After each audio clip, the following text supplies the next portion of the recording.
You touch upon something quite interesting because everything is going well. You're meeting your musical heroes, but the amount of pressure or stress, I don't know what the right word is, that it puts on people, puts on a band. What was that like dealing with it? Because over the years, obviously, there's been some ups and downs. So how does that influence the creativity, the dynamics in the band, that everything is moving so fast? You know, I mean, we were,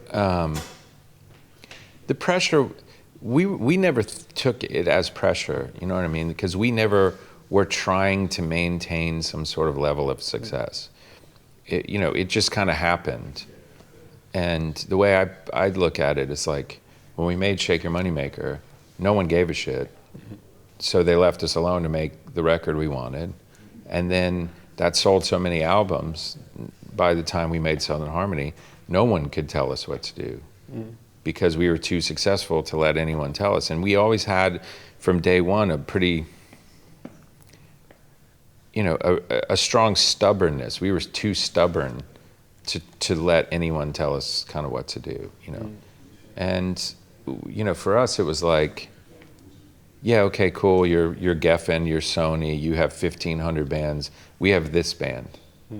So I don't really give a shit about your other bands or how you do things. This is how we do things. And we were able to, that's it's a pretty bold statement when you're in your 20s, But we really believe that and still do to this day, like just because you guys do your thing doesn't mean that's right for us. And so we were fortunate in the sense that when it came to creation, it was no one came around, no one did this. So we wrote the songs we wanted to write. We never tried to look back and tried to rewrite. I mean, we probably would have been a lot more successful if we did, but it wouldn't have been sincere. We wouldn't have been the band we were, Right. Well, if we look towards the record now with Magpie Salute, I think the first song, Mary the Gypsy, kind of delves into this topic of kind of commercialization of music and perhaps. So how have you seen that development over the last 2-3 decades? It's been sad. Like I saw it kind of ramp up. I mean, the minute that we switched labels, we were on Deaf American. It was a small label. We were by far the biggest band on that label, and our boundaries were pretty well established. You know what I mean? Like you just don't come around. Here's the record. Do what you do. Figure it out. That kind of shit. So when we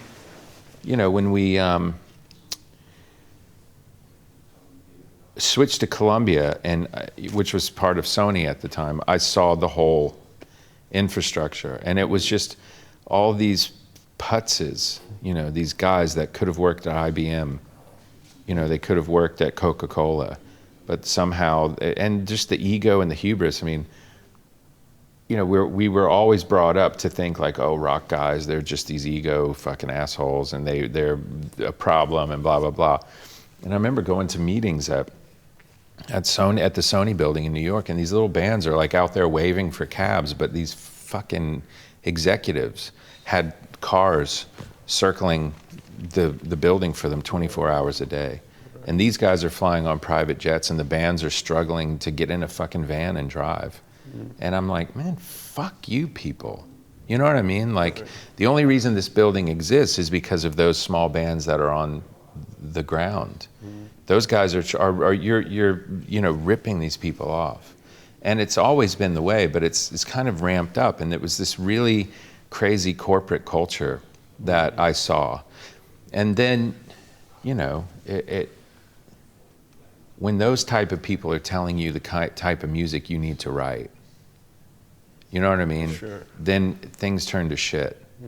So, the amount of time, and it's almost like a relationship. If you get into a relationship thinking that you can change the person that you're getting into the relationship with, the relationship's not going to work.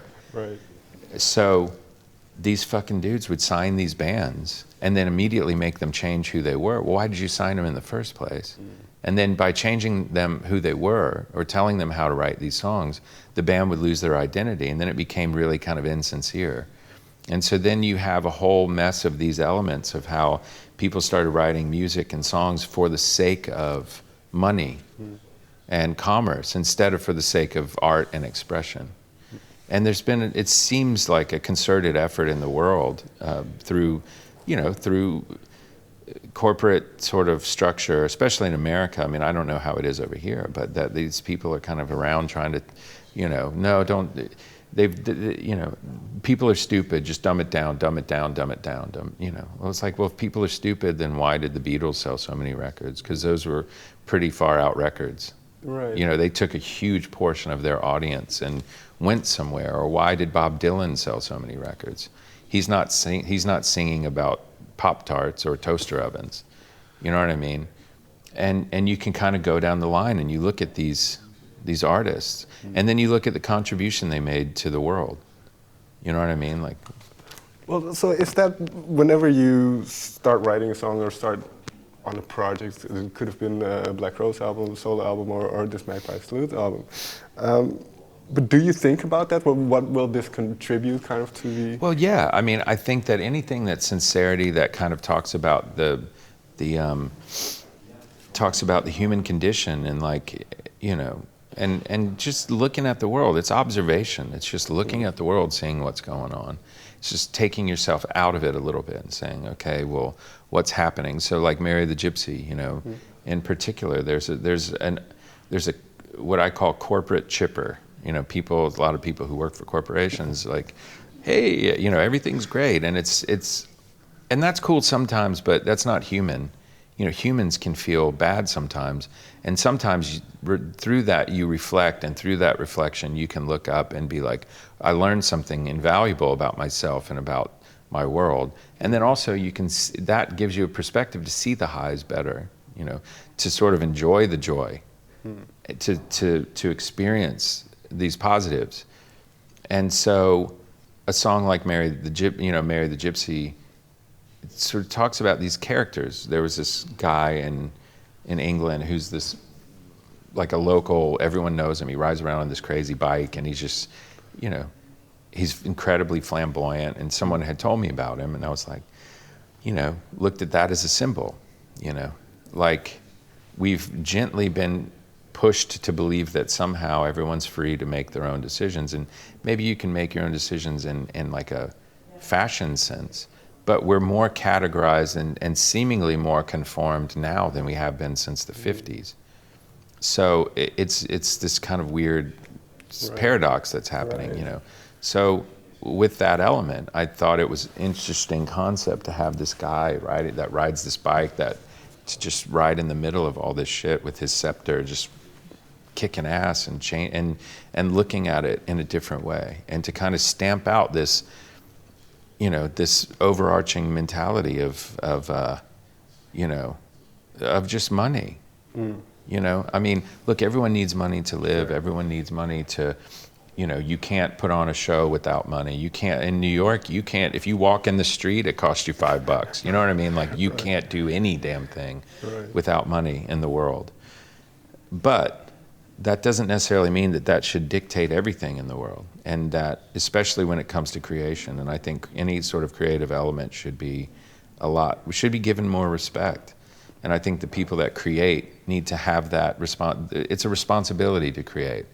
I mean, I believe this and say it all the time, like if you're a filmmaker, there's something a little more important other than just escapism.